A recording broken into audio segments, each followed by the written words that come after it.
உடைகிறேன், நான் இன்னும் உடைகிறேன். உங்க கரத்தில் இருக்கவே ஆசைப்படுகிறேன்.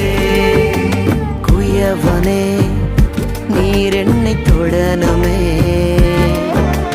உம் கரம் தினம் என் மேல் படனுமே.